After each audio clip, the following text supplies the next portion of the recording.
Hi everyone, Diet Cookie back now. It's been a busy 24 hours and I gotta say I'm coming on with a little bit of regret and a little bit of egg on my face, feeling a bit sheepish.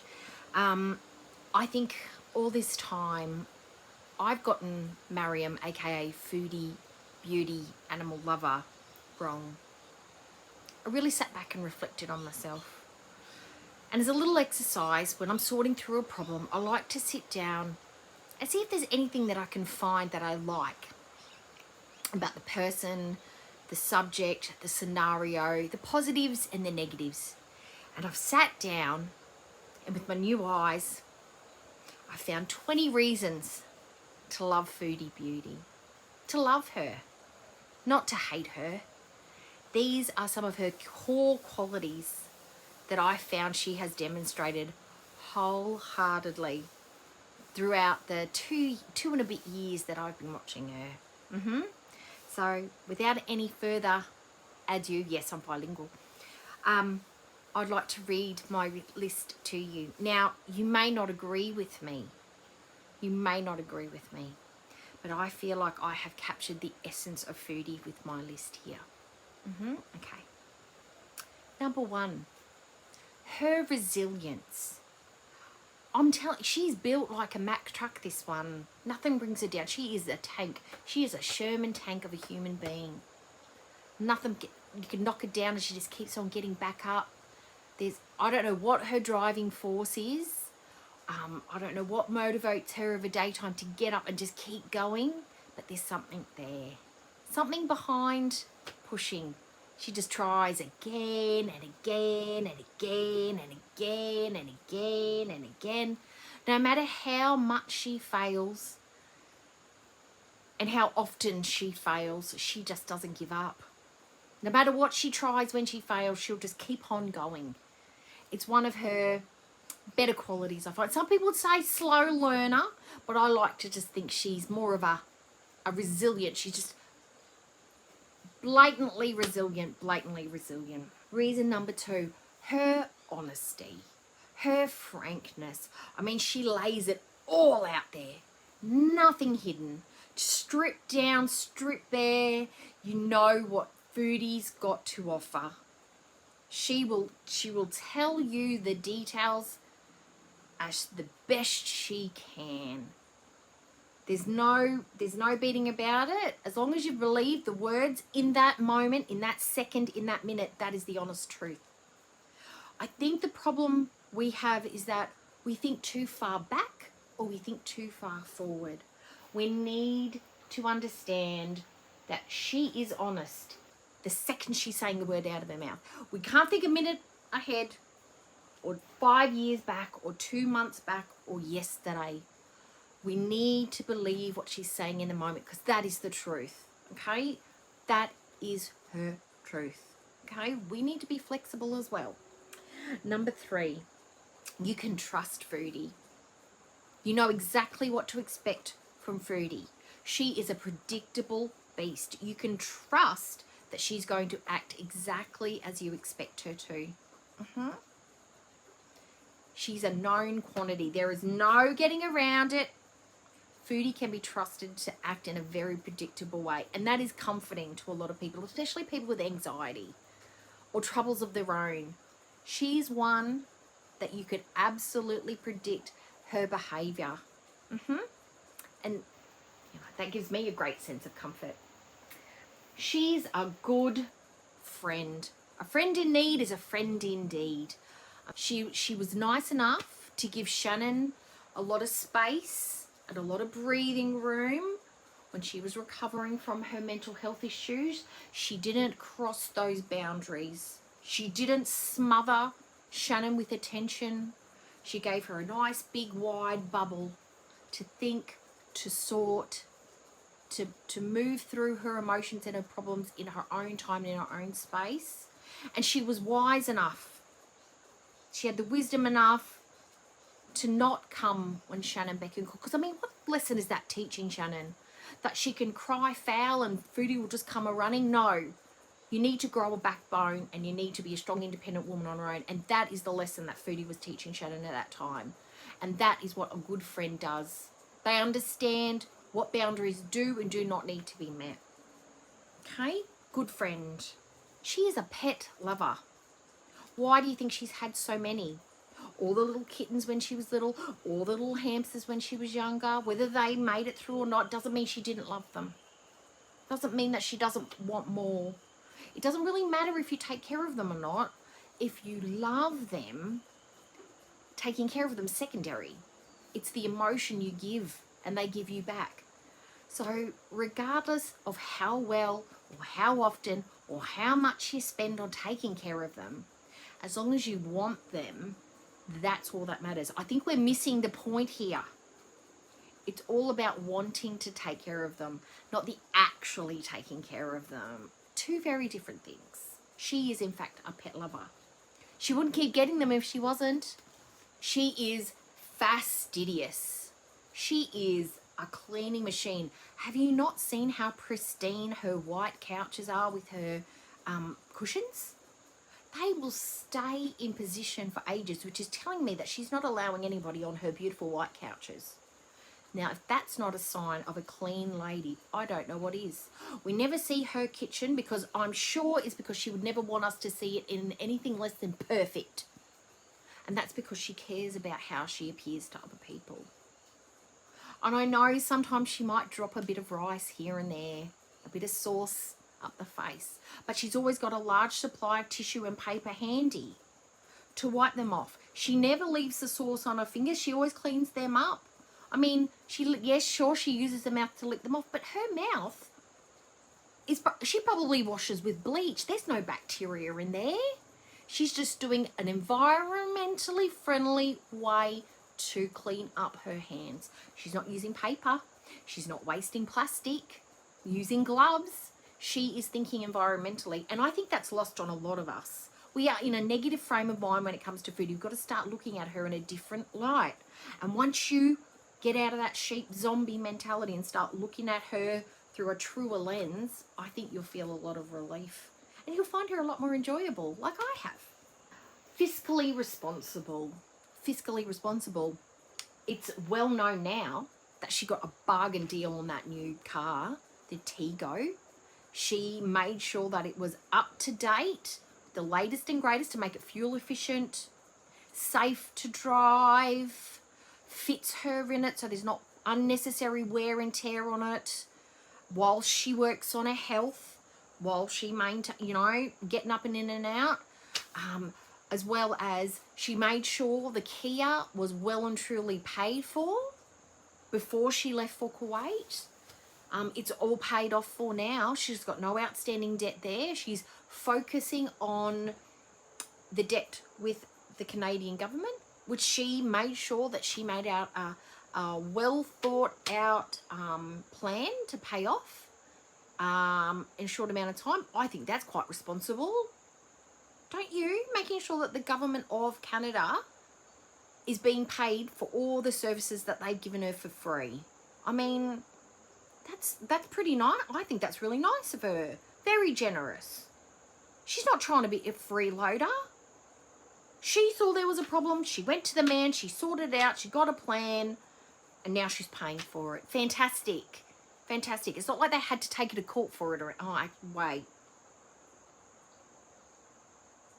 I'm sure that was just part of the functionality of it. It had to just be done in a formal setting. Couldn't be done in an office or anything like that.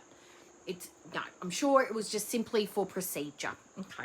Oh, relationship guru. Fantastic advice. She's seen enough red flags in men that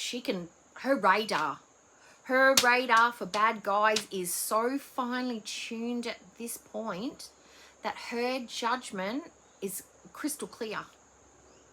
So when she says that Salah is a good guy and a good man, I'm going to trust her. I'm going to believe her, because she's gone through and selected so many shitty men in her life that she could, at this point in her life, if she's still picking duds, then that would mean that there's something wrong with her, and I refuse to believe it. The combination of qualities that I've just listed would predict that she is nothing but a great decision maker, and that would carry on to men. I mean, they've lasted at least 18 months now. I mean, it's been nothing but roses. They're great communicators. I mean, look how quickly they sorted out that cheating scandal. The miscommunication over those text messages and voice emails.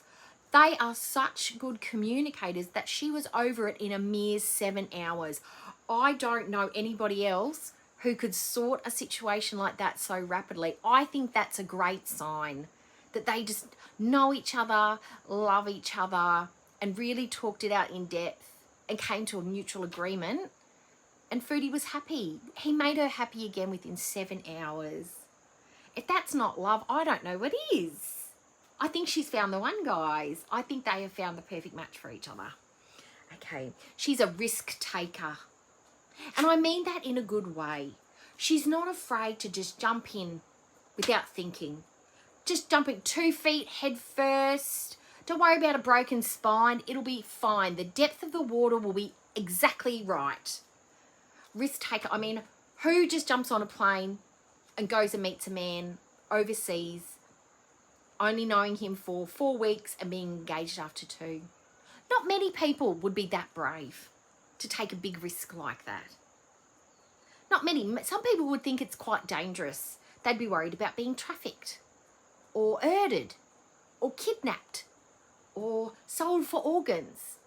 But those people are pessimists. Those people are afraid of the world.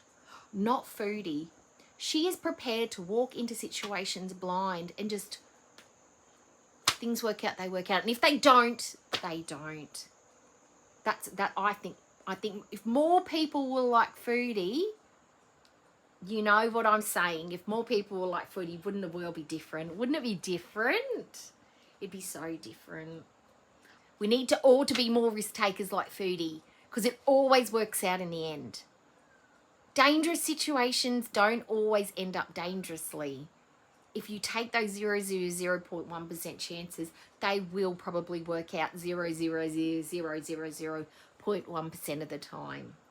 It's maths. The maths is mathing. She is a mother figure.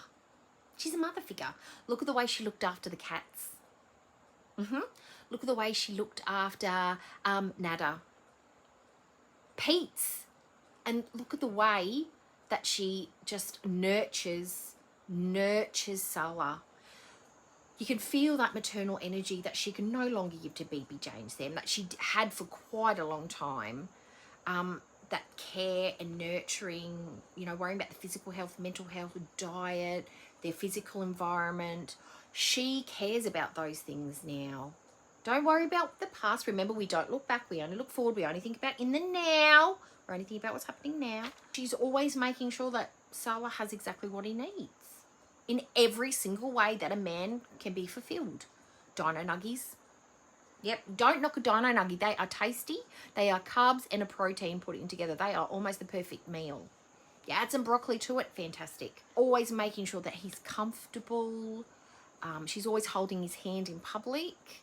I know sometimes it may look like he's resisting, but he just wants to hold on really, really tight. And her legs are short.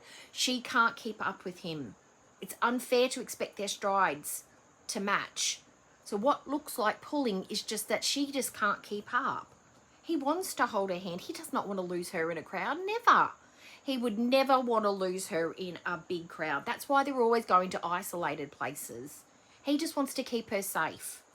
Doesn't want her to be embarrassed the way she walks. Her smooth action. I think it's more of a, I don't know, a swagger. You know, less of a waddle and more of a swagger. You know, it's quite soothing when you watch it for a long time. It's kind of nice. That rock and roll. It's kind of good. He wants them, if she falls and trips, he doesn't want people seeing that. If she can't get up off the ground, he doesn't want people seeing that. If she's huffing and puffing, he doesn't want people hearing that. If she's sweating like it's raining, he doesn't want her to be embarrassed by people looking and staring and being like, oh my God, is she okay? He wants to maintain privacy and modesty for his lovely bride. He does. He does. And I think that's why they're always going into those deserted places. It's to protect her privacy because he really cares. He cares about those things. He absolutely cares about her feelings. and how it appears to other people, their relationship. I think he really does care about those things. She's our spiritual guide. She is constantly telling us how fulfilled she is in her newfound reverted religion, Islam. And she's offering us the opportunity to also feel that similar feeling of fulfillment. You know, the calm, the meditation of prayer gives her. The moral compass that you can see that she's building within her on how she reacts to people and talks to people. I mean, she's come very good at reacting and responding to people when she gets upset. She comes out with nothing but facts, proof, receipts, good energy, humor even. She does it with a straight face. It's more of that droll English humor. You may not laugh from your belly, but you laugh up here. You don't know you're laughing, but you're laughing. Foodie is funny. Yep, she's funny. And the reason she's so funny is that she's so complete spiritually. Now, we get confused. The sheep, us sheep, because we are the sheep, we are the zombies. We get confused because we have not obtained the correct level of spirituality because it's absent, or we're doing the wrong one. That is why we aren't in the same league as Foodie when it comes to religion. We just don't get it. We just don't get it. We've got to do a little bit more reading, a little bit more knowledge, a little bit more praying, and then we will understand. And I thank Foodie for wanting that for us. She wants us to find peace as she has found peace. And if that's not a guide, if she's not guiding us spiritually, I don't know who is. She advocates for women. She advocates for us. She cares about us. She cares about our skincare, about whether we're showing a few wrinkles, whether we're starting to look a bit porky, whether we're where our physical abilities at, how we're treating each other, making sure that we're mentally elastic. And how is she doing all these things? By reminding us that we are old and a bit wrinkly looking. We've got to look a little bit more fresh faced. And how does she show us that? How is she the example? Filters. She's showing us by example of what we could be if we just tried a little bit harder.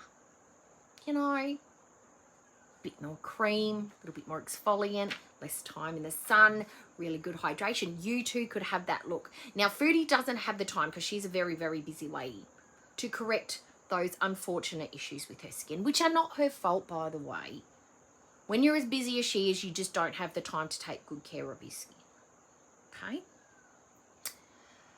So she has to use the filters to correct some of those problems. She is just being time efficient. She's a time efficient woman. You know, when you're in the kitchen, in the lounge, taking care of pets, cooking dino nuggies, who's got the time to wash their face? You know? And she's fiscally responsible, so she's not going to be going and spending a whole bunch of money on crap products. She's only going to be using Lush because Lush are highly effective, moderately priced, and that's what her skin needs. She's done a lot of research and she's found that Lush is what works for her. And making sure we're taking care of our bodies. She's concerned about our weight, hence our health. So by reminding us that we are a little bit bigger than average, or as big as she is, and she's concerned because she's big and she knows how the struggle is. She knows how hard it is as a super morbidly obese woman to get around the world with too much weight on your body. So she is reflecting, transferring her feelings onto us, and to let us know that this is not the path to go down. Don't be like Foodie. Get healthy. Lose the weight. Take care of yourself. It'll be worth it. Trust her. Just trust her. That's one. She is a trustworthy person. Just trust Foodie. So when she calls you fat and old and ugly, she's not doing it to be mean. She's doing it to motivate you to be better. Okay. She's an entrepreneur. Oh my God, I can't even count the amount of times that she's shown us a way to earn a little bit of money on the side. OnlyFans. That was short-lived, but, you know, profitable. Made a couple of bucks here and there. She does the Patreon at one stage. That, again, has been shut down. It run its course. You don't want to beat a dead horse. You don't want... You want to pull the product to keep them wanting more. So she shut down the OnlyFans, shut down the Patreon. She may want to set it up again, and she's created that need from her customer. They're going to be just chomping at the bit to sign up again next time because it was so successful the first time, and the early shutdown, perfect. She's created a market of need. Now she's doing the Cameo, which is more Islamically friendly for her, which is a smart move because you want to stick with your brand. She's also had the Beezer spray. That's been another fantastic and profitable enterprise for her and Sala, because remember, Sala is in charge of the business. She just stays home as a happy housewife. That's not her business, that's Sala's business. And also the Unicity, that's another business that she's been part of. And hasn't it helped her? Hasn't it helped her? It was unfortunate that she's put that weight on, but that wasn't her fault. That was the sciatica. She was trying to do something healthy for herself by going for a jog, and lo and behold, sciatica just screwed that up for her, but that's not her fault. Unicity, how do you think she got up the gumption to go for a jog? Unicity gave her the energy. That is a fantastic product, and I really think it's something that people should get on board with. I mean, if Foodie says it's good because you can trust her. She's a go-getter. How do you think she got such a fox like Sala? You don't do that by sitting at home and just eating McDonald's in your room. No, you go out there. You get on the apps. You fish and fish and fish and fish. You get to the bottom of the barrel. You go through all the fish until you find the right fish at the very, very, very, very bottom of that barrel. And you scoop that fish up and you look it in the face and you tell it, yes, I'll marry you after 2 days. Because she's a go-getter. She's got that won't take no for an answer attitude. And because she's resilient and she's a sticker, she sticks to things. Once she's yours forever.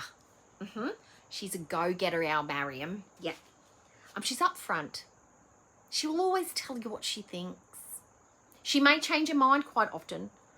But again, that goes back to in the moment. You don't think about what she said yesterday or what she said in 2 weeks, 3 months. You think about now. So she's telling you are being a see you next Tuesday, and you're telling lies. Maybe you are. Maybe you are. Maybe you need to look at it through Foodie's eyes. And if you come up with a different answer, that's okay. That's okay. Foodie's a great listener as well. She's a great listener. That's my next point. She will always take your criticism on board. And how do we know this? Because she likes to consume all the reactors and all the clip channels content. And I think that makes her a really good part of our community. The fact that she's so supportive and giving all the little creators and the big creators the views, the algorithm traction, the interaction, whether it's lurking or interacting, and on the sly maybe throwing a little comment here and there in a little covert account. I mean, that's okay. That's all right. She's a bit shy. She doesn't want to overshadow the creator, so she'll just slide in a little sock account. Give the creator the glory, because people will be a little bit fangirly if Foodie come in the chat, and the creators might get a little bit blushy and a little bit. I mean, it'd be so exciting to have Chantal in your chat, wouldn't it? Oh my God, I wouldn't know what to do. So I really think that she's a great listener. And she's a great part of our community because she really wants to hear what we have to say. That's why she listens to all of us. She takes all of it on, sticks it in a little emotional blender, blitzes it up, throws the bits away that she doesn't want, and then keeps the bit that she does. And then she'll come on, and sometimes it may come out as an aggressive, reactionary, vitriolic rage. But I think she's just misunderstood. I think we're not looking at it the right way. She's listened, guys. She may not understand exactly the words that were put out, but she's listening. She's consuming the content. It may just take her a little bit longer to download. I have found that within a year, the message will finally click. Because after all that time of her telling her that Nada was a scumbag, loser, weirdo, predator, she finally understood it. It just took her a little bit longer. But if you say it enough, she might eventually get it. So what you say today will maybe click in a year. So she is listening, guys. She's just a bit slow on the uptake, but she's a good listener. This one, she can always admit when she makes a mistake or she's done something. And that one time she did do something wrong or said something wrong, she admitted to it. She openly admitted to it. She came on and she told us that perhaps she exaggerated the SA claims. She admitted that. There are no other examples of when she's done something wrong, because clearly she would have admitted that if she was wrong about it. If she'd said something out of order or made up a lie or manipulated, she would have admitted that mistake, because she's a big enough lady. She's a big lady when it comes to things like that. She's very big, huge in fact when it comes to tiny ego, big lady, big personality, massive personality. She could admit when she did the wrong thing. She said she was confused. Everyone's been confused, right, about SA and talking to the police.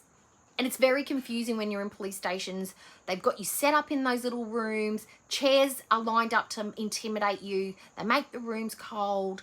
They put gruff Canadian mountain men in there to force confessions and information out of you. She may have felt intimidated to say certain things. She might have felt a little bit silly rocking up because she went in there so impulsively. We don't know. We weren't there. But the point of it is, she admitted she was wrong. Just that one time. Yep. No other time has she been wrong, so there's nothing else to admit. And that was 20 reasons, but I have a bonus. I have one bonus, so 21, I told a lie, which is something Foodie never does because she's honest. She is an inspiration. She inspires me in so many ways of what I want my life to look like, how I want my relationship with my husband to look like, how my friendships look like, how my YouTube wants to go, how I respond to people. And because of Foodie Beauty's example, she really has held a mirror up to me and how I would like my footprint, my legacy on YouTube to look like. That's another thing that Foodie says, legacy. I know, I'm just fangirling at this point. So I would hope you guys, if you've made it through this really long wordy video, and I use lots of words, but that's okay, I kept them simple. If you could just take the time to really listen to what I've said, follow Foodie Beauty's example, really listen, take on board some of the words and throw the other ones away. Now, if you still feel, after watching this video, that Foodie Beauty is just a massive, huge pile of cow poop with a smooth brain and a tiny black heart, well, I'm afraid that's on you. That's on you. I mean, I know there's at least one person out there who thinks she's pretty freaking fantastic. You know who I'm talking about. You know who I'm talking about. And I'm sure he misses the shit out of her. I bet he wonders where she is. Why isn't she coming through my drive-through window anymore? Yes, I'm talking about the guy that was giving her all the free sauces. I'm sure he was devastated when she stops coming through. You probably think, did I say something wrong? Did I have something in my tea? Did I not give her enough free sauce? Where is my girl? She'll forever be the one that got away. If only he'd given her his number. But we know at least one person out there, other than myself, is thinking sweet thoughts and having really juicy dreams about Foodie. Yep. Drive through guy. All right, guys, thank you. If you like this video or you like my message, hit the like. If you want to tell me some things about Foodie that you really like and you'd really like her to know, because she watches everybody's everything, put it in the comments. Maybe she'll get to read your comment. Yep. And she might, if you're lucky, you're super lucky, she might leave you a response. Won't that just make your day? Won't that just make your day? Okay, guys, thank you for watching, and I'll see you in my very next video. Bye, guys.